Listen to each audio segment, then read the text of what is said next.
da Fazenda, Joaquim Levy, garantiu que a União vai realizar o pagamento de 450 milhões de reais ao Estado, valor referente ao auxílio financeiro para fomento das exportações, o FEX.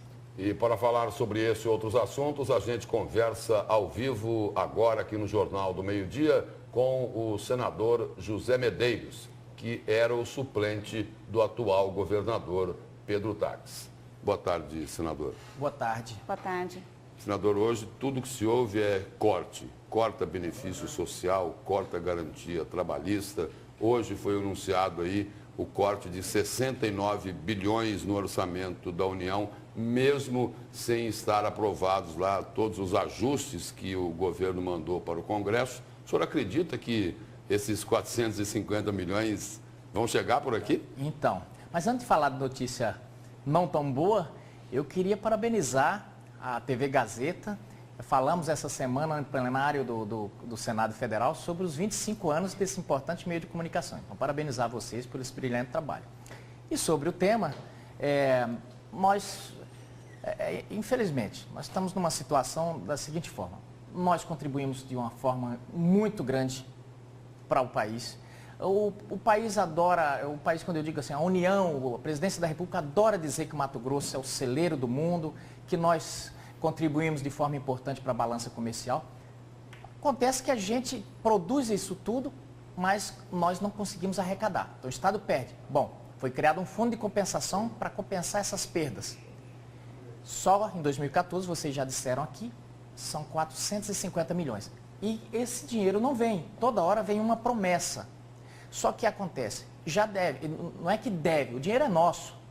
Então, e ele simplesmente, o governo comete aí uma apropriação indébita com o Estado de Mato Grosso. Então, eu já não acredito mais, não quero aqui ser pessimista. O problema é o seguinte, se vai pagar, por que não paga? Ou então, qual é a data? Quando? Não é? Então, e agora, muito mais nesse momento em que o governo passa por todas as dificuldades, onde se fala em corte.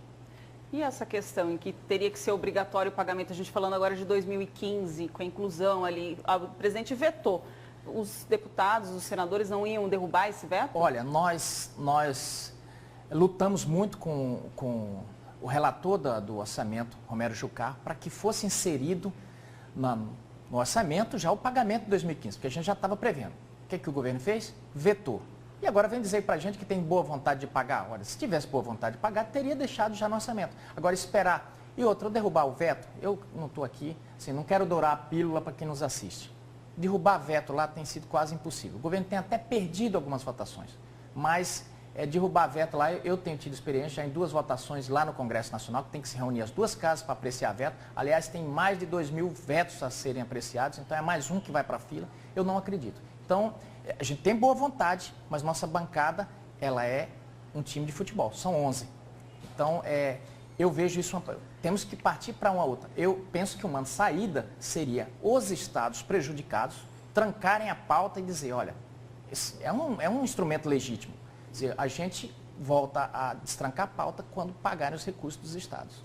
Senador, e falando aí nessa questão aí de cortes, né? Tudo é corte. Agora os senadores do PT defendem, inclusive, a saída do ministro da Fazenda. Como anda o clima político em Brasília?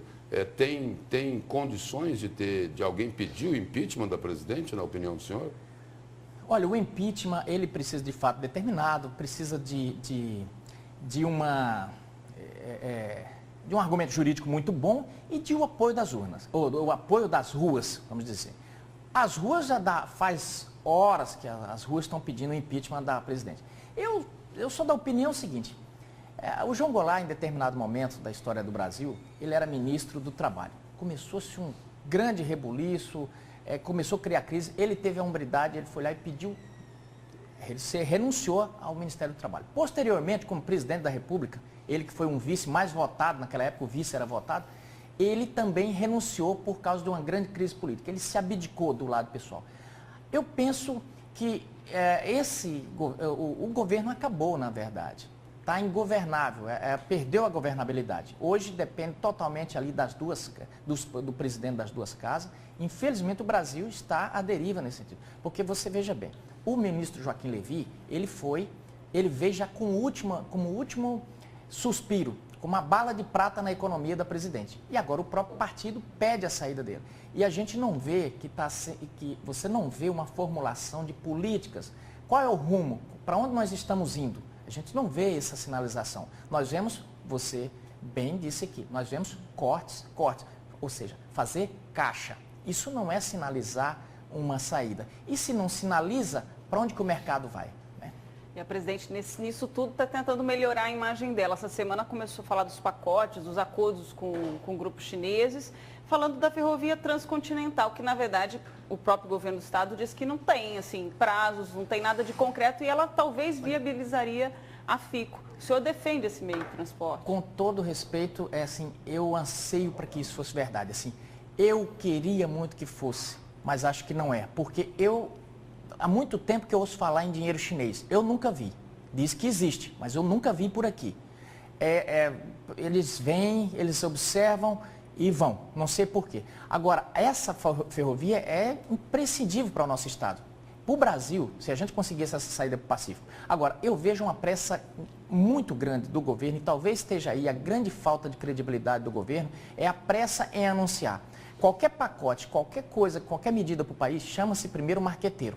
O PAC, por exemplo, antes dele existir, foi chamado marqueteiro para dar um nome, Programa de Aceleração de Crescimento. O nome é lindo, mas não se refez. Aí nós temos o exemplo, Rondonópolis a Cuiabá, que é um sonho do setor produtivo, um sonho das pessoas. Nós gastamos hoje 4 horas para ir de Cuiabá a Rondonópolis para andar 200 quilômetros. Como é que um estado desse se desenvolve? Então, mas foi anunciado, agora as obras estão todas paradas.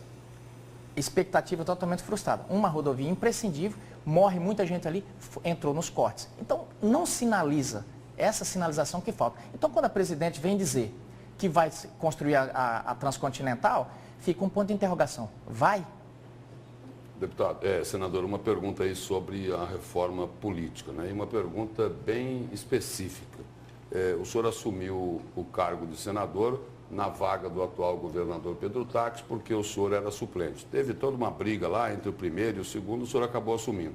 O senhor disse agora há pouco aqui que João Goulart foi um vice-presidente da República que teve uma estrondosa votação. O suplente assume sem ser votado. Muitas pessoas, a maioria das pessoas, não conhecem quem vai assumir. O senhor acha que isso tem que mudar? A reforma política, para que o eleitor saiba quem vai assumir se o titular deixar o cargo? A partir quando mudou-se, quando era aquele modelo, o vice era votado, o suplente era votado. Passou-se então a fazer chapa única, onde o vice do governador, das chapas majoritárias, passaram a compor a chapa com foto e tudo. A legislação manda, então o eleitor, quando vai lá votar, por exemplo, no Pedro Táxi, ele votou em Carlos Fávaro também, está ali as duas fotos. Também é assim na chapa de suplente. Então, assim, juridicamente e de direito, o suplente é votado, aparece na urna e tal. Então, se eu chego lá e não gosto daquela chapa, o suplente não me interessa, eu posso não votar por aquilo. Então, assim, ele é votado. Agora, não na acepção da palavra, separadamente não é votado. Então, por isso tem essa grande discussão. É um debate quente, tem defesas para todos os lados. Mas eu vejo que nesse momento não é isso que está. Eles resolveram votar, eu sinto lá que o clima é votar a reforma política. Como não há consenso geral, cada um tem uma reforma na cabeça, está se votando de forma compartimentada. Os pontos que dá mais consenso estão sendo votados. E é por aí que está caminhando. Eu não vejo que talvez não seja o momento que isso vá haver alguma mudança. Senador, obrigado pela presença e pelas informações do senhor aqui no Jornal do Meio-Dia. Eu que agradeço e reitero meus parabéns a esse maravilhoso órgão de imprensa. Muito obrigado. Muito obrigada, senador.